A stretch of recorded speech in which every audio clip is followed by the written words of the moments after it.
साहनी, हिंदी अध्यापिका DAV public school. बच्चों, आज हम पुस्तक स्पर्श भाग 2 पेज नंबर 41 पाठ 1 कविता पढ़ेंगे। कविता का नाम है कर चले हम फिदा। कवि इसके कैफी आज़मी जी हैं। यह गीत कैफी आज़मी जी ने हकीकत फिल्म में गाया था। तो यह उस समय की बात है जब भारत और चीन की सीमा पर युद्ध शुरू 1962 में युद्ध हुआ था। यह तब भारत के बहुत से सैनिक भारत और चीन की सीमा पर शहीद हो गए थे और उन्होंने भारत की सीमा पर देशवासियों को संबोधित करते हुए यह कविता में बताया है कि उस समय भारत के बहुत से सैनिकों ने अपने प्राण तक न्यौछावर कर दिए थे और देशवासियों को संबोधित किया था कि अब देश की बागडोर आपके हाथ में है। इस कविता में हम इसी के बारे में पढ़ेंगे। हाँ जी डियर स्टूडेंट्स, अब हम कर चले हम फिदा कविता का भावार्थ करेंगे और कविता का वाचन करेंगे। कर चले हम फिदा जानो तन साथियों, अब तुम्हारे हवाले वतन साथियों। हाँ जी, फिदा वर्ड को बेटा अंडरलाइन कीजिए। फिदा का मीनिंग होता है नछावर, हवाले होता है सौंपना,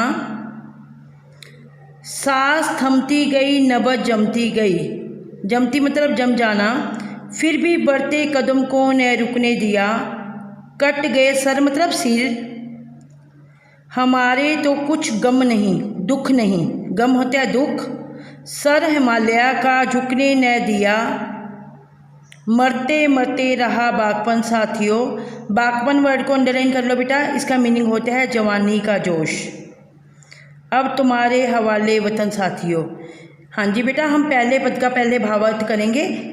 कवि कहते हैं कि कर चले हम फिदा जानो तन साथियों, हे साथियों, हम अपने देश पर अपने प्राण, जान होता जानो मतलब जान, तन होता है शरीर, जान और तन को शरीर को इस देश के लिए न्यौछावर करके इस देश से जा रहे हैं। अब तुम्हारे हवाले वतन साथियों, अब देश का जो बागडोर है अब साथियों आपके हवाले है। हम आपको इस देश की बागडोर सौंपते जा रहे हैं। सांस थमती गई नबज जमती गई। सैनिक कह रहे हैं कि युद्ध भूमि में जब हमारा अंतिम समय आ गया है तो हमारी सांसें रुक रही हैं। थमती मतलब रुक रही हैं। और नबज है जो सर्दी, वहाँ उस समय बहुत सर्दी थी और उस समय सर्दी के कारण, ठंड के कारण सैनिकों की नबज जो थी वो जम गई थी, मतलब खून का भाव जो था नाड़ियों में वो रुक गया था। फिर भी बढ़ते कदम को न रुकने दिया, फिर भी दुश्मन उन पर वार कर रहे थे और अपने सैनिक अपने कदमों को बिना रुके ही आगे बढ़ रहे थे।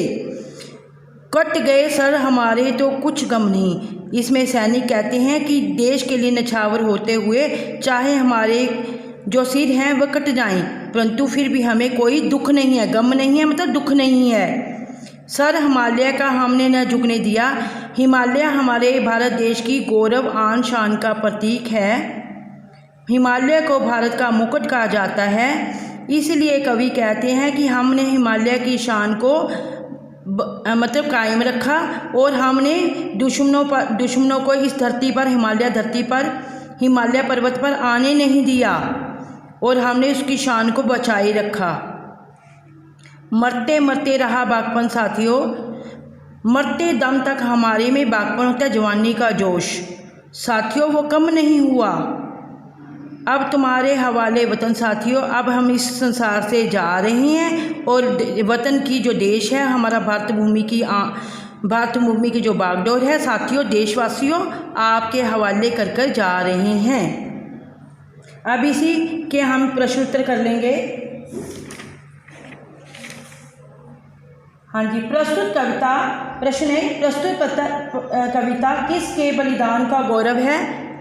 बलिदान वीरों के। सैनिक को प्रस्तुत कविता किसके बलिदान का प्रतीक है? शहीद वीरों का। सैनिकों को किस बात का गर्व है? देश के लिए आत्माहुति देने का। सैनिकों की किस स्थिति का वर्णन किया गया है? अंतिम समय में भी देशवासियों को प्रेरित करने की कामना का। नबज थम से क्या भाव है? ठंड के कारण खून का बहाव है जो वो जम जाना। सैनिकों को सिर को कटने का दुख क्यों नहीं है? सिर को कटने का दुख क्यों नहीं है? उसने हिमालय की रक्षा की है।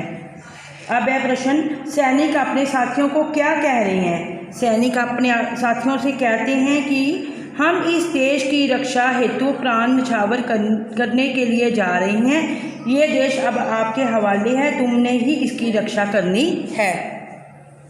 अब हम इसका सेकंड पैराग्राफ करेंगे। सेकंड पद है बेटा, जिंदा रहने के मौसम है मगर जान देने की रुत रोज़ आती नहीं। हुस्न और इश्क दोनों को रुस्वा करे वो जवानी जो खून से नहाती नहीं। आज धरती बनी है दुल्हन साथियों, अब तुम्हारे हवाले वतन साथियों। हाँ जी, जिंदा होता है बेटा जीवित रहना, हुस्न होता है सुंदरता, इश्क प्रेम, रुस्वा बदनाम, खून। अब दूसरे अंश में कवि कह रहे हैं कि जिंदा रहने के मौसम बहुत हैं। इसमें फिर सैनिक दोबारा से बोल रहे हैं कि जिंदा रहने के तो कई अवसर हमें प्राप्त हो जाएंगे। यदि हम इस जीवन में जिंदा रहे तो कई अवसर हमें प्राप्त होंगे। जान जाने की रुत रोज़ आती नहीं, देश के लिए न्यौछावर होने का समय बार बार नहीं आता। हुस्न और इश्क दोनों को रुस्वा करे, सुंदरता और इश्क जो जवानी है ना वो दोनों ही बदनाम कर देती हैं यदि वे इस देश के लिए खून से नहाई नहीं। मतलब जो वो जवानी यदि खून से नहीं नहाई तो हुस्न और जो सुंदरता और जो प्रेम है दोनों को बदनाम कर देती है। वो ज़िंदगी किसी काम की नहीं जो दूसरे मतलब देश की मातृभूमि के लिए कुर्बान न कर दी। आज धरती बनी है दुल्हन साथियों, अब तुम्हारे हवाले वतन साथियों। दुल्हन आज धरती को इस कविता में दुल्हन कहा गया है। जिस प्रकार दुल्हन अपने स्वयं लाल रंग के अपने सुहाग के लिए लाल रंग के वस्त्र पहनती है, उसी प्रकार धरती उसकी रक्षा का भार उसके मतलब परिवार पर होता है, दुल्हन के परिवार पर होता है। उसी प्रकार धरती की बागडोर का संभाल हमारे देशवासियों पर है। तो धरती उस सैनिकों के बलिदान से खून की तरह लाल हो गई है, मतलब दुल्हन की तरह लाल हो गई है। तो अब तुम्हारे हवाले वतन साथियों, फिर इस धरती माँ की रक्षा करना हमारे सैनिकों का कर्तव्य है। अब तुम्हारे वाले वतन साथियों, सैनिक कह रहे हैं कि हम इस देश को छोड़कर जा रहे हैं, हमारी अंतिम सांसें हैं, हमारी नसें भी जम गई हैं और हम इस देश को छोड़कर जा रहे हैं। अब तुम्हारे हवाले वतन है, अब इसकी बागडोर आपके हाथ में है। देशवासियों, अब आपने ही इसकी रक्षा का भार संभालना है। बेटा आज हमने 2 पैराग्राफ ही करने थे, आगे हम बाद में करेंगे। अभी इसके प्रश्न उत्तर कर लेते हैं। पद नंबर 2 के, हुस्न और इश्क दोनों को कौन रुस्वा करता है? प्रश्न अब, जो सैनिक मातृभूमि की सुंदरता और प्रेम के गीत का गुणगान करता रहता है किंतु अवसर आने पर बलिदान नहीं देता, वह हुस्न और इश्क दोनों ही रुस्वा मतलब उनको बदनाम कर देता है। किसको? सुंदरता और प्रेम दोनों को बदनाम कर देता है। धरती को दुल्हन का रूप क्यों दिया गया है? धरती माँ को दुल्हन का रूप इसलिए दिया गया है कि युवक जैसे अपनी दुल्हन को सर्वाधिक प्रेम करते हैं, वे उसकी सुंदरता और प्रेम पर मिटते हैं, वे तन मन से उसके प्रति समर्पित रहते हैं। उसी प्रकार यह धरती भी हमें प्रिय है, इसकी रक्षा करना हमारा कर्तव्य है। अच्छा बेटा, जब भी आप कोई कविता करते हो ना, मान लो आपको प्रश्न ये भी आ सकता है कि कर चले हम फिदा कविता के कवि कौन है। जो भी कविता या पाठ आप पढ़ते हो ना, लेख पढ़ते हो, तो उसमें आपने उसके लेखक और कवि का नाम लिखना जरूरी होता है। कर चले हम फिदा कविता के कवि कैफी आदमी जी हैं, ये प्रश्न भी आ जाता है। धन्यवाद बच्चों।